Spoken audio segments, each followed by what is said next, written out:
ada kawahnya kecil. Oh, Ini yang namanya Bromo. itu Bromo. Itu Bromo. Kalau yang besar ini namanya Gunung Batok. Batok. Gunung Batok. Kenapa Batok? Batok itu maksudnya mangkok. Mangkok. Nah, macam mangkok, betul, macam mangkok disebut Gunung Batok.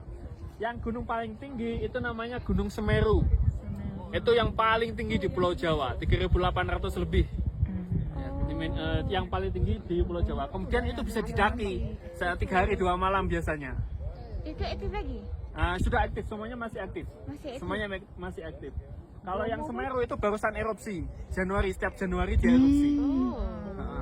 Oke, Setiap terus- Januari. Ya betul. Untuk terus sejarahnya, sejarah geografinya, Gunung Bromo dulu itu satu pegunungan api yang besar. Kemudian 1,5 juta tahun yang lalu dia meletus. Letusan pertama dia berakhir di membuat arah kawah sekarang menjadi desa Ngadisari di Pasuruan. Letusan kedua dia menjadi arah kawah di desa ini di tak kelihatan dari sini, namanya Desa Cemorolawang. Cemorolawang, nama Cemorolawang ke sana itu. Letusan kedua. Letusan ketiga, nah ini di situ, itu yang besar tuh. Nah, yang besar dulu. Nah, letusan keempat ini Gunung Batok. Nah, Gunung Batok mati, letusan kelima sekarang jadi Bromo. Nah, karena ya umurnya itu tadi 1,5 juta tahun yang lalu sebenarnya. Meletus, lebih kecil lagi, meletus, kecil lagi, meletus, kecil lagi, kecil lagi, dan akhirnya jadi Bromo. Oh, itu yang paling kecil Bromo. Ya, yang paling kecil sekarang itu Bromo, yang paling pendek itu. Itu memang sentiasa aktif. Betul. Oke, terus selanjutnya yang di bawah kita itu viewpoint King Kong. Itu yang ramai itu orang tuh. Itu yang ramai King Kong. Itu namanya viewpoint King Kong. Kita sekarang ada di viewpoint Pau. Ini namanya viewpoint Pau. Yang paling tinggi itu Kak, di antena-antena, di bawah antena. Nah, itu viewpoint 1. Yang paling tinggi. Viewpoint 1, Pau, King Kong, di bawahnya ada Love Hill. Love Hill. Di bawah Love Hill ada namanya viewpoint Dinklage. Semuanya ini masuk penanjakan 1. Areanya, kawasannya masuk kota Pasuruan, Bandar Pasuruan. Nah, di bawah kita, di bawah sini, ini ada namanya penanjakan 2 atau viewpoint 2 atau kita biasa sebut dengan Seruni Point. Seruni Point, Cemorolawang yang sebelah sana ini masuk kawasan Probolinggo. Bukan Pasuruan, bukan Malang, tapi Probolinggo. Kemudian yang sebelah sana, yang bukit paling tinggi, itu namanya B29. B29 itu masuk kawasan Lumajang. Nah, B29 sampai ke sana itu, sampai lurus ke sana itu masuk kawasan Lumajang, bukan kawasan Probolinggo. Di sini Pasuruan, Probolinggo, Lumajang. Nah, kemudian tempat kita datang tadi sebelah sana, itu wilayahnya Kabupaten Malang. Nah, jadi Taman Nasional Bromo Tengger Semeru itu ada di 4 kawasan. Pasuruan, sini Probolinggo, sebelah sana Lumajang, sebelah sana adalah Malang. Gitu, bagus ya. Oke, sekarang kawasannya. Kawasan sebelah sana, ini di sebelah kanannya Gunung Batok, itu kita sebut dengan Widodaren.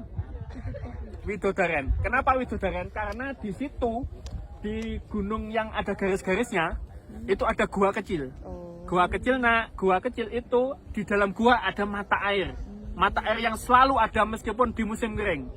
Dan itu disucikan oleh suku Tengger. Oh ya, belum sejarah suku Tengger ya nanti. Oke, nanti saya jelaskan. Nah, di dalam gua tadi ada sumber mata air yang selalu ada airnya disebut dengan Widodaren, sumber Widodaren. Arti dari Widodaren adalah bidadari. Karena yang percaya bahwasanya siapa yang bisa masuk ke dalam gua kemudian ngambil airnya itu akan tetap cantik, muda, seksi seperti saya. Ya, artinya begitu. Rahasianya gitu. Widodaren atau bidadari. Oke, kemudian selanjutnya di bawah sini yang di bawah awan itu nanti ada lautan pasir. Ini sampai sana. Lautan pasir. Ada juga nanti puranya tapi tak nampak dari sini, masih tertutup oleh awan. Sebelah sananya Gunung Bromo itu disebut dengan kawasan pasir berbisik. Nah, pasir berbisik. Selepas pasir berbisik disebut dengan kawasan savana. Savana tempat kita tadi malam itu kita lewat situ, cuma tak nampak. Nah, gitu ya. Nah, di savana itu ada spot 3 favoritnya. Yang pertama adalah Bukit Teletabis. Yang kedua adalah apa namanya, kayu viewpoint dari Teletubbies.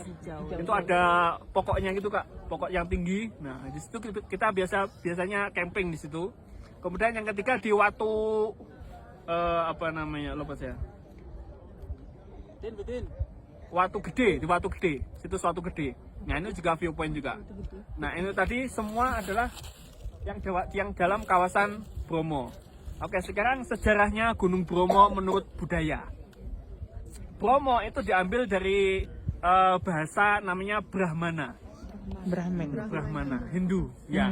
Nah, agama di sini adalah kepercayaan orang sini adalah Hindu. Hindunya Hindu Tengger, bukan Hindu Bali. Berbeda kepercayaan ya. Semuanya Hindu Tengger, Hindu Bali, kemudian Hindunya orang Kawi pun berbeda. Oke, Tengger ini dia ambil dari kata Joko Anteng dan Roro Seger. Zaman dahulu kala, ini masuk budaya. Zaman dahulu kala itu ada dua orang laki-laki, satu orang laki-laki dan satu orang perempuan. Nah, mereka adalah pelarian daripada kerajaan Majapahit yang yang tidak mau masuk Islam. Mereka larinya ke sekitaran Gunung Bromo. Nah, gitu. Nah, ketika waktu itu Bromo ini masih berbahaya. Supaya tidak berbahaya, Brahmana itu mempunyai pandangan bahwasanya bila kita memasukkan satu laki-laki dan satu perempuan ke dalam kawah Bromo, maka Bromo tidak akan lagi berbahaya untuk orang di sekitarnya. Nah, dua orang ini yang terpilih tadi adalah satu yang laki-laki namanya Joko Seger. Joko itu artinya perjaka yang kuat, yang tangguh, ininya gitu. Perjaka itu laki-laki yang belum menikah. Ya. Kemudian Roro Anteng itu artinya perempuan yang cantik dan tenang dan gemulai. Nah, lemah lembut. Nah, macam itu. Jadi dua orang ini mereka sebagai apa ya? Ya dikorbankan untuk menenangkan Gunung Bromo supaya tidak berdampak negatif kepada masyarakat sekitar. Dan itu terbukti. Bromo tidak pernah berdampak negatif kepada masyarakat sekitar. Ya. Ya, nah makanya disebut dengan suku Teger. Diambil dari kata itu tadi. Roro Anteng dan Sego Teger. Nah, orang-orang yang ada di sini disebut dengan orang Tengger. Gitu ya. Oke, sudah? Ada yang mau